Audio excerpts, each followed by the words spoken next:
Every hobby has its learning curve, and embroidery is no exception. Avoiding mistakes can save you time, money and frustration. Reviewing these top 20 common and avoidable embroidery mistakes, and you'll know what to avoid before starting your next embroidery project.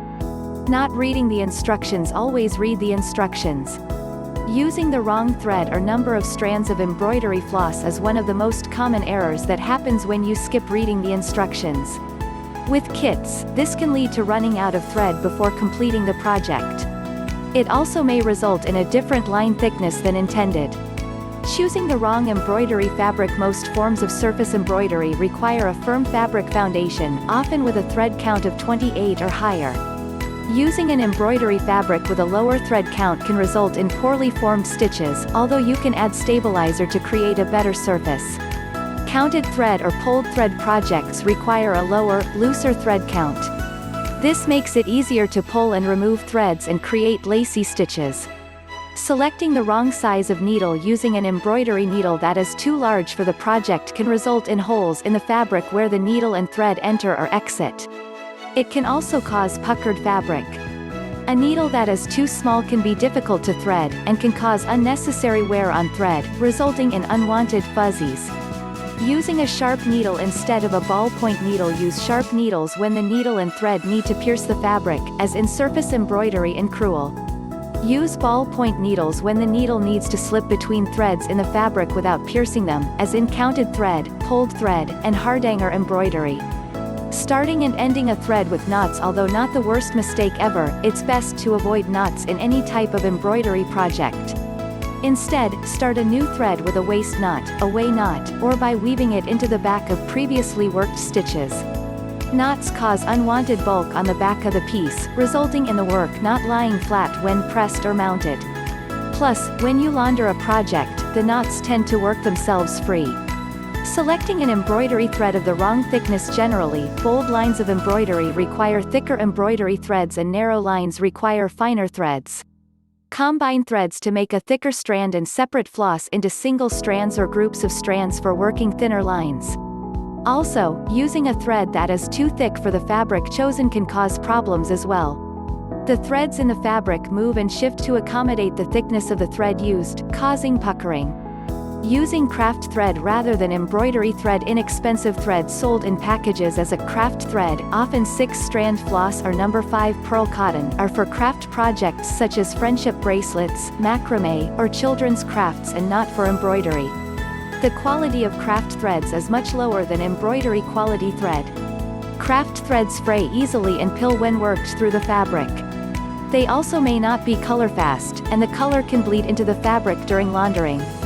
Marking your fabric with a regular pen. It's best to use a water-soluble fabric marking pen, chalk pencil or fabric pencil to mark your embroidery design on your fabric.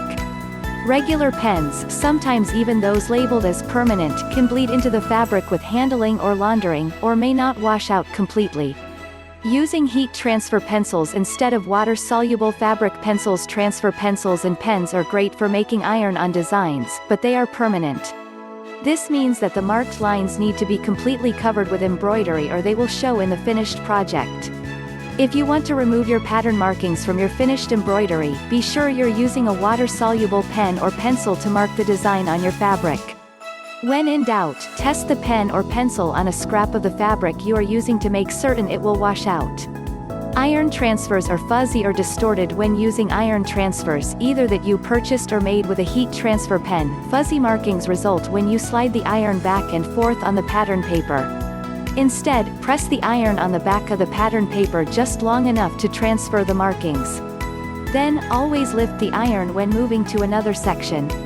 Not using an embroidery hoop or frame. Using an embroidery hoop, scroll frame, or stretcher bars keeps the fabric taut and makes it easier to work accurate, well-formed stitches. These tools keep your tension consistent, help eliminate puckering or stitch distortion, and also keep the work cleaner as you're less likely to bunch the fabric in your holding hand as you stitch. Rolling fabric on a scroll frame in the wrong direction. Roll fabric on the bars of a scroll frame with the wrong sides of the fabric rolled to the outside, facing you. Doing this protects the fabric from airborne dirt and any oils on your hands, keeping the front of your work clean as you stitch.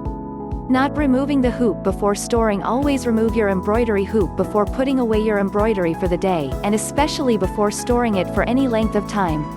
A hoop can leave a crease in the fabric that is permanent or very difficult to remove. It is okay, however, to leave your work in a stretcher frame or scroll frame, as these tools do not cause creases.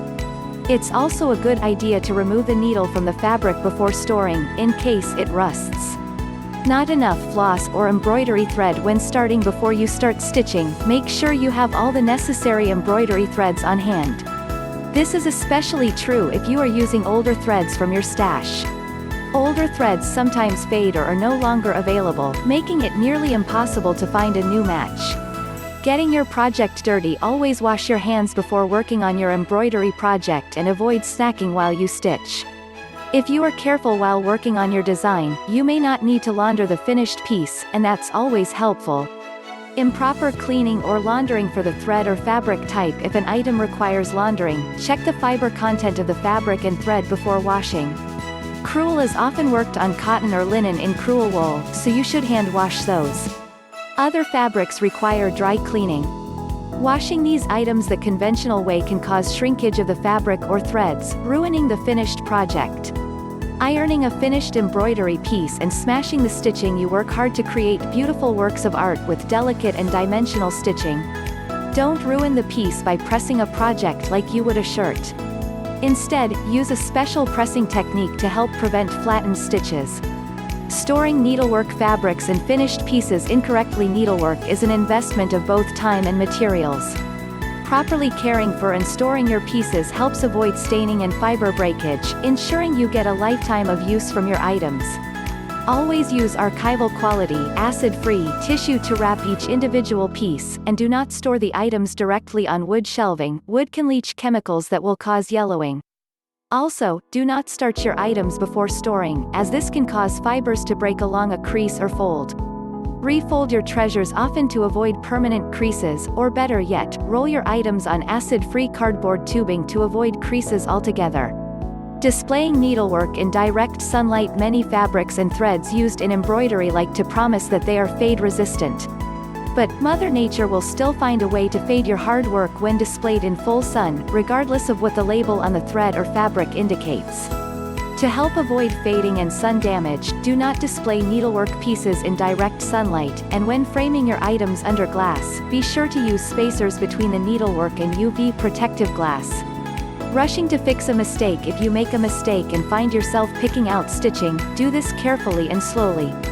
Do not pull or tug threads to remove them. Instead, cut them carefully and remove them with tweezers so that you do not damage the base fabric.